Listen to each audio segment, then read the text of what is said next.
Party जिंदाबाद, जिंदाबाद जिंदाबाद, भागीदारी पार्टी जिंदाबाद, जिंदाबाद जिंदाबाद, भागीदारी पार्टी जिंदाबाद, जिंदाबाद जिंदाबाद, प्रेमचंद प्रजापति जिंदाबाद, जिंदाबाद जिंदाबाद, जिंदाबाद, प्रजापति जिंदाबाद। अभी हमारे बीच भागीदारी पार्टी पी के राष्ट्रीय प्रमुख महासचिव महेश चंद्रा जी हैं। आइए उनसे बातचीत करते हैं। आज जो है यहाँ पर चित्रकूट में जिस तरह से बड़ी भागीदारी पार्टी के द्वारा जो है प्रजापति समाज को लेकर के जो है रैली की गई है, इस पर क्या कुछ कहना चाहेंगे? सर? आज जो है काफी संख्या में देखा जाए यहाँ पर जो प्रजापति समाज है, कहीं न कहीं शोषित वंचित समाज है, आज जो है एकत्रित हुआ था। देखिए, आज आपने बुंदेलखंड के चित्रकूट में जनसैलाब देखा। मुझे लगता है कि आजादी के 76 साल बाद कुम्हार बिरादरी प्रजापति अपनी पार्टी भागीदारी पार्टी के साथ जिस तरीके से उमड़ा, ये जान लीजिए ये व्यवस्था परिवर्तन का संकेत है। और हमारी लड़ाई है कि बुंदेलखंड राज्य अलग कराकर 22.5% आबादी है यहाँ प्रजापतियों की।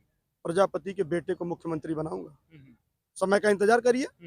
ये तो ट्रेलर था, अभी पिक्चर तो पूरा बाकी है। अखिलेश यादव पीडीए का नारा देते हैं सर हमेशा, उस पर क्या कहना चाहेंगे?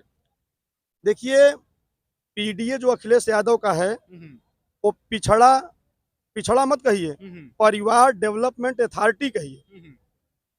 वो परिवार को सिर्फ अपने बढ़ा रहे हैं। वो पिछड़े की लड़ाई कहाँ लड़ते हैं? वो तो कहने का है कि हम पीडीए की लड़ाई लड़ रहे हैं। आप बताओ, पीडीए की लड़ाई लड़ते तो 22.5% आबादी अकेले बुंदेलखंड में कुम्हारों की है। कई विधायक बनाए हैं ना अखिलेश यादव। अभी तक तो केवल लोग वोट लेते चले आए ना। हिस्सेदारी की बात करो तो दूर भाग जाते हैं। 2022 में साथ में थे, पीडीए की बात कर रहे हैं, 2 टिकट नहीं दे पाए। पीडीए की बात करेंगे, पीडीए का ये पिछड़ा दलित अल्पसंख्यक नहीं है।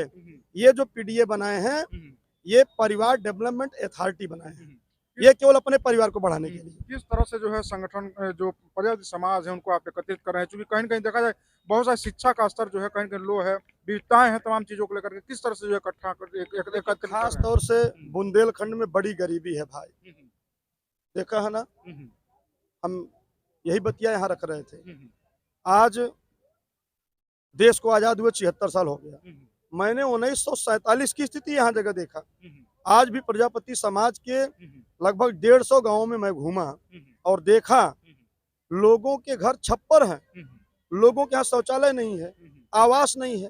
देश के प्रधानमंत्री डिजिटल इंडिया की बात कर रहे हैं, भारत की तुलना अमेरिका से कर रहे हैं। बुंदेलखंड ही हमारा नहीं संभल पा रहा है। तो बुंदेलखंड में शिक्षा, बेरोजगारी ये बड़ी चरम उत्कर्ष पर है। इस गरीबी को तभी मिटाया जा सकता है जब कोई नेता जमीन पर आकर काम करेगा। जैसे आज माननीय श्री प्रेमचंद प्रजापति जी, भागीदारी पार्टी के हर नौजवान साथी जमीन पर उतरकर जो काम कर रहा है, जो हम लोग वंचित शोषितों की जो लड़ाई लड़ रहे हैं, ये केवल भागीदारी पार्टी लड़ रही, बाकी तो सब हवा में तीर मार रहे हैं। लड़ाई है सर, कहीं कहीं जो शिक्षा है उससे जो है कहीं कहीं लोगों का विकास हो सकता है। अपने देश प्रदेश में देखा है शिक्षा काफी महंगी है। इस पर जो है सरकार से आप लोग जो है क्या मांग कर रहे हैं? किस तरह से जो इस पर आगे लोग आप लोग लड़ाइयाँ लड़ रहे हैं इस पर? देखिए, देश के प्रधानमंत्री जी कहते थे कि मैं देश में एक चुनाव कराना चाहता हूँ। हमने कहा भाई बिल्कुल कराइए, आपका स्वागत है।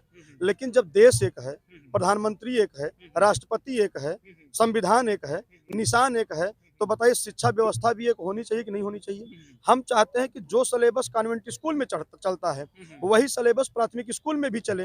भाई, गरीब का बच्चा प्राइमरी में कैसे कबूतर पढ़ता है, अमीर का बच्चा कॉन्वेंट में कैसे कंप्यूटर पढ़ता है। और जब यूपी में 62,000 वैकेंसी पुलिस डिपार्टमेंट की निकलती है तो कैसे कबूतर पढ़ने वाला पास हो जाता है, कैसे कंप्यूटर पढ़ने वाला पास हो जाता है और कैसे कबूतर पढ़ने वाला फेल हो जाता है।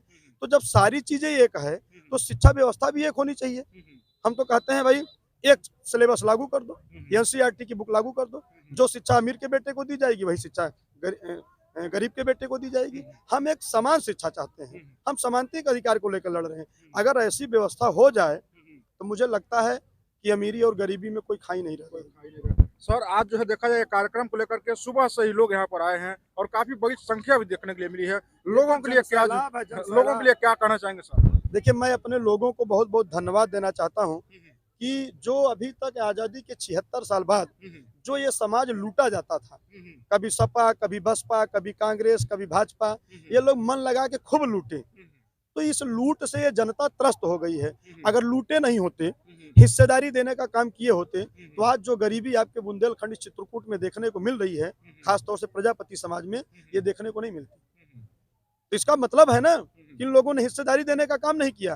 पंचायती राज विभाग जो है, जिसमें मंत्री श्री ओम प्रकाश राजभर जी हैं, 3.5 लाख कर्मचारी हैं पंचायती राज में, जिसमें से 45% अकेले यादवों का कब्जा है। आखिर इसका जिम्मेदार कौन है? तो कहीं ना कहीं ये लोग केवल हम लोगों का शोषण करते हैं, वोट ले लेते हैं, लेकिन जब हिस्सेदारी की बात आती है, मास्टर बाबू, डॉक्टर चपरासी, लेखपाल, सिपाही, दरोगा बनाने की बात आती है, तो ये नहीं करते।